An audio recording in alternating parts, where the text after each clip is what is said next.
कहानी की शुरुआत होती है अमेरिका के एक बेहद ठंडे इलाके में, एकदम सुनसान बर्फीली जमीन पर। सर्दियों का वक्त है तो पूरा इलाका बर्फ से ढका हुआ था। एक जवान लड़की लड़खड़ाते हुए भाग रही थी। उसकी सांस फूल रही थी, आंखों में डर था। थोड़ी देर के लिए उसने रुकने का सोचा, लेकिन फिर खुद को मजबूर किया कि नहीं, भागते रहना है। अगले दिन हम हॉकआई मतलब कोरी लैम्बर्ट को देखते हैं। वो एक शिकारी है जिसकी नजर पड़ी भेड़ियों के एक झुंड पर। उसने जबरदस्त निशाना लगाते हुए एक भेड़िए को मार डाला, जिसके बाद बाकी वहां से तुरंत भाग गए। आज कोरी ने वादा किया था कि वो पूरा दिन अपने बेटे के साथ बिताएगा। जैसे ही उसने केसी को बुलाया, वो पहले से ही एकदम तैयार आया। राइफल कंधे पे लटकी हुई थी उसके। इसके बाद कोरी अपने बेटे को लेकर उसके नाना नानी के घर गया। उसने अपने बेटे से कहा कि बस थोड़ी देर यहाँ पर इंतजार करो, मैं थोड़ा आसपास देख कर आता हूँ, सब सही है ना। दरअसल कोरी यहाँ पर काम से आया था। उसके ससुर ने उसे लोकेशन बताई जहाँ पर एक गाय का बछड़ा गायब हो गया था। उन्हें शक था कि इस एरिया में कोई माउंटेन लायन है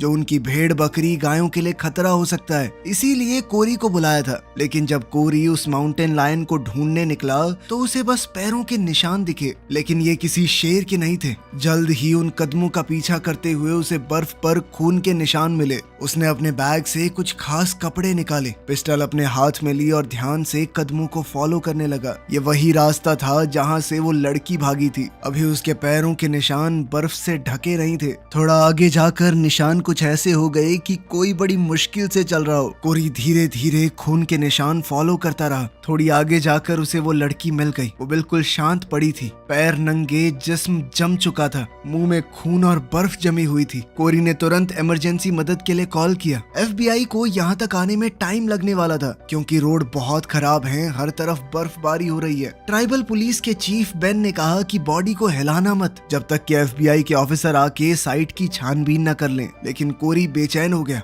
उसने कहा कि बर्फबारी तेज हो रही है, जल्द ही पूरे निशान गायब हो जाएंगे लड़की के, कि कहां से भागी थी, कहां से आ रही थी वो। उसने बेन से परमिशन मांगी कि वो अकेला छानबीन कर सके, लेकिन बेन ने मना कर दिया। कोरी उस लड़की को जानता था, ये बॉडी नैटली की ही है, लेकिन बेन ने कहा कि ढंग से जांच करने के बाद ही कंफर्म करेंगे।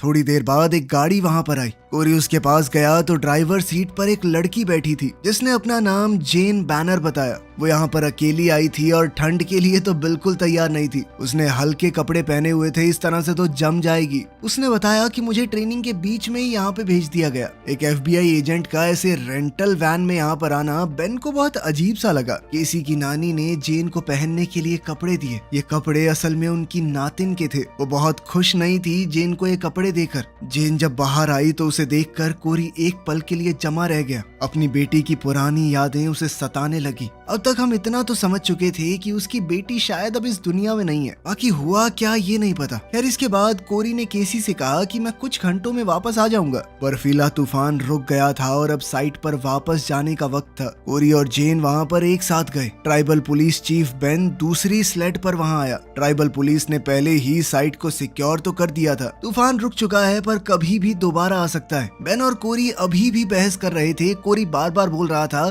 कि मैं जानता हूँ इस लड़की को, ये नैटली है। जेन ने बॉडी का पास से इंस्पेक्शन किया और कहा कि फोरेंसिक्स को बुलाना बहुत जरूरी है। कोरी ने बताया कि उस लड़की का घर यहाँ पास ही में था, पर किसी ने भी अब तक मिसिंग रिपोर्ट नहीं लिखवाई। सबसे अजीब बात ये थी कि ये लड़की इसी इलाके से है तो भी नंगे पैर क्यों निकली। जेन ने कोरी से पूछा कि तुम क्या सोचते हो इस बारे में। कोरी ने निशान देखकर बताया कि ये बेचारी बर्फ में भाग रही थी, न जाने कब से, फिर थक हार कर यहाँ पर गिर गई। बर्फीली हवा उसके फेफड़ों में जाने की वजह से पल्मोनरी हैमरेज से उसकी मौत हो गई। जेन ने कोरी से कहा कि क्या तुम भी इन्वेस्टिगेशन में मदद करोगे। कोरी एक शिकारी था, लेकिन उसका टैलेंट यहाँ पर काम आ सकता है। कोरी ने हाँ कहते हुए कहा कि जानवर और इंसानों में ज्यादा फर्क नहीं है, किसी का भी शिकार कर सकता हूँ मैं। बाद में हम कोरी को देर रात तक गोलियां तैयार करते हुए देखते हैं। तब केसी उसके पास आया। उसने नैटली के बारे में सुन लिया था। उसने सिर्फ इतना पूछा कि क्या वो सब दोबारा से हो रहा है। कोरी चाहते हुए भी अपने बेटे को मना नहीं कर पाया। अगले दिन जेन को पता चला कि रिपोर्ट इसलिए नहीं लिखवाई गई क्योंकि नैटली अब अपने माँ बाप के साथ नहीं रहती थी। 18 साल की होते ही उसने अपने बॉयफ्रेंड के साथ रहना शुरू कर दिया था। मेडिकल एग्जामिनर ने बताया कि मरने से पहले नैटली के साथ जबरदस्ती हुई थी, लेकिन वो ये नहीं बता पाया कि हमलावर एक था या कई सारे। उसकी बॉडी पर कई कट्स भी थे। मौत का कारण बिल्कुल वही था जो कोरी ने बताया, पल्मोनरी हैमरेज। ये सब देखते हुए एग्जामिनर ने केस को मर्डर डिक्लेयर कर दिया। अब उन्हें ये पता लगाना था कि ये लड़की भाग कहाँ से रही थी, लेकिन उनके पास कोई भी सबूत नहीं है। जेन ने परेशान होकर कहा कि अगर मैंने ये रिपोर्ट अपने बॉस को भेजी तो वो मुझे वापस बुला लेंगे, मतलब सरकार की तरफ से फिर कोई मदद नहीं मिलने वाली। इसके बाद सबूत ढूंढने के लिए उन्होंने जल्दी से इंटेरोगेशन शुरू कर दी। सबसे पहले नैटली के पिता से बात हुई। वो जेन के सवालों से इरिटेट हो गया। उसने बताया कि मेरी बेटी अपने बॉयफ्रेंड के साथ रहती थी और हमें उसने कभी अपने बॉयफ्रेंड से मिलवाया ही नहीं। हम नहीं जानते उसकी पर्सनल लाइफ के बारे में कुछ। नैटली की माँ बेडरूम में थी। बेन ने जेन को सिग्नल दिया कि इन लोगों को अभी मत छेड़ो, ये परेशान है। लेकिन जेन फिर भी कमरे के अंदर चली गई। अंदर उसने नैटली की माँ को देखा जो बस रो रही थी। उसकी कमर पूरी तरह झुकी हुई थी, बिल्कुल खामोश बैठी थी वो। इसके बाद कोरी वहाँ पर आया। जैसे ही नैटली के पिता ने कोरी को देखा तो वो बिल्कुल भी गुस्सा नहीं हुआ। उन दोनों के बीच में एक ऐसा दर्द था जिसे समझने के लिए शब्दों की जरूरत नहीं है। वो दोनों एक दूसरे के गले लग गए। कोरी ने धीरे से कहा कि दर्द को पकड़ कर रहना कभी कभी आसान लगता है, लेकिन अपनी बेटी को खोने के बाद मैंने एक बात सीखी है कि हमें बस उनका दिया हुआ प्यार याद रखना है, उन्हें खोने का दर्द नहीं। खैर फिर मार्टिन ने बताया कि देखो मैं तो कुछ नहीं जानता, लेकिन मेरा एक बेगैरत बेटा है, ड्रग्स वगैरह के चक्कर में फंसा था पीछे। वो लड़कियां ना लिटिल फेदर बॉयज, उनके साथ घूमता है। चाहे जैसा भी है, नैटली अपने भाई से बहुत प्यार करती थी। वो शायद कुछ बता सकता है। इसके बाद बेन, जेन और कोरी लिटिल फेदर बॉयज के एरिया में गए। जैसे ही वो लोग वहाँ पहुँचे, अंदर तेज म्यूजिक बज रहा था। बेन ने बताया कि टोटल 4 भाई हैं और कोई भी आसानी से मानने वाला नहीं है, एक से बढ़ के एक है सारे। कोरी घर के पीछे की तरफ गया, जबकि बेन और जेन आगे के दरवाजे पर गए। दरवाजा सैम नाम के एक लड़के ने खोला। ऐसा लग रहा था उसने दबा के नशे किए हुए। उसने धीरे धीरे कहा कि मेरा दूसरा भाई जेल में है और चिप जो नैटली का भाई है वो घर पे नहीं है। तभी अचानक से उसने बेन और जेन पर पेपर स्प्रे से हमला कर दिया। दोनों की आंखों में तेज जलन हुई, उनकी नजरें धुंधली पड़ गई। लेकिन कोरी ने एकदम आराम से फावड़ा उठाया और लड़के के ऊपर भटाक से दे मारा। दूसरा लड़का खुद ब खुद लड़खड़ा कर गिर गया। अब जेन बंदूक उठाकर अंदर घुसी। उसकी आंखों में अभी भी जलन हो रही थी, वो साफ नहीं देख पा रही थी। जैसे ही वो एक कोने में पहुंची, सैम ने तुरंत उस पर गोलियां चलाई। जेन ने भी तुरंत बचते हुए एक के बाद एक बहुत सारी गोलियां चलाई। सैम गिर पड़ा और जोर जोर से खांसने लगा। जेन ने अपने हाथ से उसकी बंदूक अलग कर दी और उसे गन पॉइंट पर रखा। तब बेन अंदर आया। उसने सैम की हालत देखी और कहा कि हमें यहाँ से निकलना चाहिए। जेन ने कहा कि एम्बुलेंस बुला लेते हैं, हो सकता है बच जाए। लेकिन तभी सैम ने अपनी आखिरी सांस ली। बेन सीधा बाहर निकला। जेन उसके पीछे चल दी। बाहर फ्रैंक और चिप पहले ही पकड़े जा चुके थे। जेन ने अब उनसे सवाल पूछने शुरू किए, लेकिन जैसे ही चिप को पता चला कि उसकी बहन मर गई है, वो पूरी तरह टूट गया। फिर एक जरूरी बात सामने आई। उसे पता था कि नैटली का बॉयफ्रेंड कौन है। जेन ने कहा कि चिप उन्हें उस बॉयफ्रेंड के पास ले जा सकता है, लेकिन कोरी ने मना कर दिया। उसने बर्फ में हाल ही में चली गाड़ी के निशान देखे। उसने दूरबीन से उन सभी निशानों को ध्यान से देखा। ये ट्रैक्स उसी पहाड़ की तरफ जा रहे थे जहां नैटली मिली थी।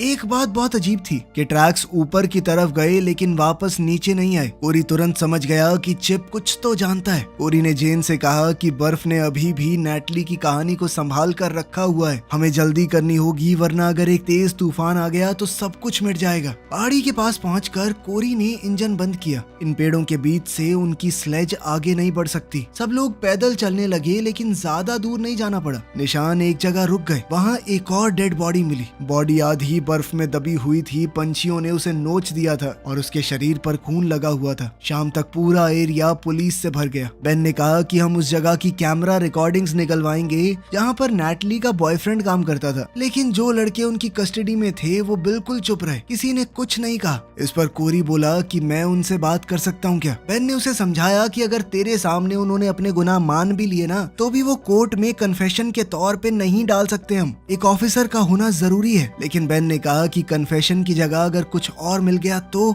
जेन फोन पर बात करते हुए थोड़ी देर के लिए साइड चली गई। तब कोरी फिर से बेन के पास गया कि मैं इस लड़के को बचपन से जानता हूँ, शायद ये मुझे बता देगा। बेन ने ना चाहते हुए भी कोरी को जाने दिया। जब कोरी चिप से बात करने पहुंचा तो चिप ने कहा कि ये पूरा शहर ही साला बेकार है, क्या ही जिंदगी है यहाँ पे। लेकिन फिर कोरी ने उसे झंझोड़ते हुए कहा कि तेरी बहन के कातिल अभी भी यहीं घूम रहे हैं, इसी शहर में जहाँ तू पैदा हुआ, घूमने देगा उनको? उसने चिप का गला पकड़ा, उसे गाड़ी पर जोर से धक्का देते हुए कहा कि तेरी बहन को नोच खाया उन दरिंदों ने, बेशरम। इतना कहकर कोरी मुड़कर जाने लगा, लेकिन ये सब सुनकर चिप टूट गया। उसने सब कुछ बता दिया। नैटली का बॉयफ्रेंड मैट है, वो ड्रिलिंग रिग पर सिक्योरिटी गार्ड का काम करता है, लेकिन अगर किसी को और ज्यादा पता हो सकता है तो वो है सैम, उससे पूछो ना। लेकिन सैम तो मर चुका था। कोरी वापस चीफ बेन और जेन के पास गया। जेन जानना तो चाहती थी कि चिप ने क्या बताया, लेकिन उसने कुछ पूछा नहीं। बेन ने कहा कि सुबह रिग पर मिलते हैं, लेकिन कोरी बिना कोई सीधा जवाब दिए वहां से चला गया। जल्द ही उस लाश की पहचान हो गई। वो नैटली का बॉयफ्रेंड मैट ही था। वो ड्रिलिंग स्टेशन पर काम करने वाला एक सिक्योरिटी स्टाफ मेंबर था। जेन जब ये खबर कोरी को देने उसके घर गई तो कोरी ने उसे अंदर बुलाया ताकि वो ठंड से बच सके। जेन घर के अंदर आई और जब कोरी पानी लेने गया तब उसकी नजर फैमिली फोटोज पर पड़ी। कोरी ने वापस आकर एक फोटो की तरफ इशारा करते हुए कहा कि मेरी बेटी का नाम एमिली था। ये सुनकर जेन ने दुख जताया। फिर कोरी ने अपनी बेटी एमिली के साथ हुआ पुराना दर्दनाक किस्सा बताया। उस वक्त कोरी एक दूसरे शहर में काम करता था। उस दिन कोरी अपनी पत्नी विल्मा के साथ एक छोटी सी ट्रिप पर निकल गया। घर पर 16 साल की एमिली और उसका छोटा भाई केसी अकेले रह गए। उस रात उनके घर में बिना बताए एक पार्टी हुई। सुबह नैटली का फोन आया और उसने बताया कि एमिली गायब हो गई है। बाद में एक चरवाहे को एमिली की लाश घर से 20 मील दूर मिली, लेकिन तब तक लोमड़ियों ने उसके शरीर को इतना खा लिया था कि ऑटोप्सी से भी कुछ पता नहीं चला। ये सब याद करके कोरी को बहुत दुख हो रहा था। उसकी आवाज में कपकपाहट थी। जेन समझ गई कि उसने कुछ ज्यादा पूछ लिया। अगली सुबह बेन कुछ यूनिफॉर्म वाले ऑफिसर्स को लेकर जेन के साथ मैट के स्टेशन की तरफ गया। कोरी एक अलग रूट से स्लेज का इस्तेमाल करते हुए निशानों को फॉलो करता हुआ आया। जेन ने नए ऑफिसर्स को सब कुछ समझाया। उनका काम है मैट के ट्रेलर की तलाशी लेना और देखना कि वहाँ कोई सुराग तो नहीं है जो नैटली के कत्ल का कनेक्शन दिखा सके। कोरी से भी कहा गया कि अगर कुछ मिले तो रेडियो से बता देना। बर्फ में कोरी आगे बढ़ता रहा। उसने जानवरों के पंजों के निशान फॉलो किए और एक मरी हुई जानवर की बॉडी तक पहुंच गया। उधर स्टेशन पर गार्ड्स ने कहा कि हम भी मैट के गायब होने की रिपोर्ट करवाने ही वाले थे। उन्होंने कहा कि मैट तो 2-3 दिन से गायब है क्योंकि उसका अपनी गर्लफ्रेंड से झगड़ा हो गया था ना। जेन ने नोटिस किया कि 2 गार्ड थोड़े से जख्मी लग रहे हैं। उन्होंने बहाना बनाया कि हमारा काम ही इतना मुश्किल है, हेलमेट वगैरह कुछ देते नहीं है कंपनी वाले, इसीलिए ऐसा होता रहता है। सुपरवाइजर ने आखिरकार ट्रेलर की तलाशी की परमिशन दे दी। कोरी ने दूरबीन से देखा कि जिन ट्रैक्स को वो फॉलो कर रहा है वो सीधा ट्रेलर साइट के पास से गुजरते हैं जहां बाकी ऑफिसर्स छानबीन कर रहे थे। ट्रेलर की तरफ जाते वक्त एक गार्ड ने जेन से पूछा कि नैटली ने मैट की मिसिंग रिपोर्ट की क्या। इस पर जेन ने हाँ कहा कि हाँ, नैटली ने ही खबर दी थी। इस पर गार्ड तुरंत बोला कि तुम लोगों को तो नैटली की डेड बॉडी मिली होगी। ये सुनकर सबको शक हो गया। बेन के ऑफिसर आसपास पोजीशन लेने लगे। गार्ड ने भी तुरंत बंदूक निकाल ली। वहाँ एक लड़ाई वाली सिचुएशन बन गई थी। जब वो लोग ना तो नैटली ना तो मैट से कई दिनों से मिले हैं तो उन्हें कैसे पता कि उसकी डेड बॉडी मिली है वहाँ पे। दरअसल नैटली के कत्ल की खबर अभी तक पब्लिक नहीं की गई थी। सिर्फ एक लड़की के मरने की खबर थी, नाम नहीं बताया। खैर, हालात को थोड़ा संभालते हुए जेन ने कहा कि मैं FBI से हूँ, अगर कुछ गड़बड़ की तो देश में जहाँ मर्जी छुप जाना, बचकर निकल नहीं पाओगे। इसी बीच कोरी ने रेडियो पर बेन से बात करने की कोशिश की पर कोई रिस्पांस नहीं मिला। वो राइफल लेकर पैदल ही ट्रेलर की तरफ दौड़ पड़ा। ट्रेलर के पास जाकर जेन को पता चला कि पीट नाम का एक और गार्ड अंदर सो रहा है। वो नाइट शिफ्ट पे था ना। यहीं से हमें एक फ्लैशबैक दिखाया गया। उस रात नैटली बिना बताए मैट को सरप्राइज देने के लिए उसके ट्रेलर पर पहुंच गई। मैट उसे देखकर बहुत खुश हुआ। दोनों गले मिले और बाद में बेड पर लेटकर आगे के प्लान्स बनाने लगे कि आखिर वो कहाँ जाकर सेटल होंगे। तभी बाहर से आवाज आई। दूसरे गार्ड्स वापस आ गए थे। वो लोग शहर में रुकने वाले थे पर जल्द ही लौट आए। नैटली कपड़े बदल रही थी, तभी नशे में पीट ने उसे देख लिया और बदतमीजी करने लगा। मैट ने उसे धक्का दिया और पर्दा बंद कर दिया। थोड़ी देर बाद पीट वापस आया और मैट से झगड़ने लगा। एक और गार्ड ने नैटली को गाली दी तो नैटली ने उसे थप्पड़ मार दिया। पीट ने गुस्से में नैटली की पैंट खींच दी। अब तो मैट गुस्से से भर गया और वो उस पर टूट पड़ा, लेकिन बाकी गार्ड्स ने भी मैट पर हमला कर दिया। उन्होंने एक बोतल मैट मैट के सर पर फोड़ दी, वो वहीं बेहोश हो गया। उन्होंने नैटली को पकड़कर उसके साथ जबरदस्ती की। बेचारा मैट किसी तरह मुश्किल से खड़ा हुआ और लड़ने की कोशिश करने लगा। इसी दौरान नैटली भाग निकली और दरवाजे से निकलते वक्त उसने मुड़कर देखा, मैट चारों तरफ से घिरा हुआ था। उसने जैसे ही दम घुटने की आवाज सुनी तो वो बर्फ की तरफ भागती चली गई। फिर हम आज के दिन वापस आते हैं। जेन अभी भी ट्रेलर का दरवाजा खटखटा रही थी। दरवाजा अंदर से बंद था। कर्टिस बाहर ऐसे एक्टिंग कर रहा था जैसे उसे कुछ पता ही ना हो। तभी अचानक अंदर से शॉटगन चली जो सीधी जेन को लगी, जिससे वो उड़कर दूर जा गिरी। इस अचानक हुए हमले के बाद गार्ड्स ने ऑफिसर्स पर फायरिंग शुरू कर दी। जेन ने नीचे लेटे हुए गार्ड के पैर पर कई गोलियां मारी और उसे मार डाला। अचानक अंदर से कोई मशीन गन से फायरिंग करने लगा और अब जेन ने बेन को भी मरते हुए देखा। कर्टिस अभी भी जिंदा था। उसने जेन की बंदूक छीन ली और उसे मारने ही वाला था। तभी दूर से एक स्नाइपर ने गोली चलाई और कर्टिस वहीं पर ढेर। ये कोरी था जिसने बाकी 2 गार्ड्स को भी खत्म कर दिया। अब सिर्फ 2 लोग ट्रेलर में बचे थे। एक और मारा गया। सिर्फ पीट बचकर भागने में कामयाब हो गया। पीट खिड़की से कूद कर भागा था। जेन ने ट्रेलर के नीचे से उस पर गोली चलाई पर वो जंगल की तरफ भागता रहा। तब कोरी जल्दी से जेन के पास पहुंचा। कोरी ने उसे जल्दी से ट्रेलर के अंदर सोफे पर बैठाया। जेन ने कहा कि मुझे रेडियो दो, अगर हेलीकॉप्टर यहाँ तक आ गया तभी बच पाऊंगी। कोरी ने रेडियो पर मैसेज दिया और फिर कहा कि मैं पीट के पीछे जा रहा हूँ, लेकिन अगर मैं उसे पकड़ भी पाया तो भी वो वापस नहीं आएगा। जेन ने हामी भरी। उसे पता था कि कोरी क्या करने वाला है। पीट जंगल में बर्फ के बीच भागता रहा। वो थक चुका था। उसकी सांसें तेज चल रही थी। फिर भी वो अपनी बंदूक पकड़कर आगे बढ़ता रहा, सिर्फ जिंदा बचने की कोशिश में। परेशान होकर पीट ने अपनी पिस्टल इधर उधर घुमाई, लेकिन उस वक्त कोरी ने एकदम सफेद सूट पहना हुआ था। आसपास बर्फ की वजह से वो 1% नहीं दिख रहा था। कोरी ने अचानक से उस पर हमला किया और उसे बेहोश कर दिया। जब पीट होश में आया तब उसका शरीर एक बैग के अंदर था। हाथ पैर बंधे हुए थे और चेहरा खून से भरा हुआ। कोरी ने शांत आवाज में कहा कि इस वक्त हम सबसे ऊंचे पहाड़ पर हैं। पीट ने कहा कि मैं कुछ बात करना चाहता हूँ। कोरी पास में एक कटे हुए पेड़ पर बैठ गया एकदम शांत और कहा कि हाँ, मैं बिल्कुल सुनने के लिए तो बैठा हूँ यहाँ पे। पीट धीरे धीरे हिलकर बैठने की पोजीशन में आया। तब उसकी नजर अपने नंगे पैरों पर पड़ी। उसके जूते गायब थे। ये देखकर वो बहुत घबरा गया। कोरी चुपचाप उसे देख रहा था। उसने कहा कि बोलना शुरू कर, टाइम बहुत कम है तेरे पास। पीट ने घबरा कर बोलना शुरू किया। हाँ, मुझसे गलती हुई है। मैंने जबरदस्ती की थी उस लड़की के साथ। मैंने तो मैट को भी मार दिया था। आप मुझे जेल ले चलिए।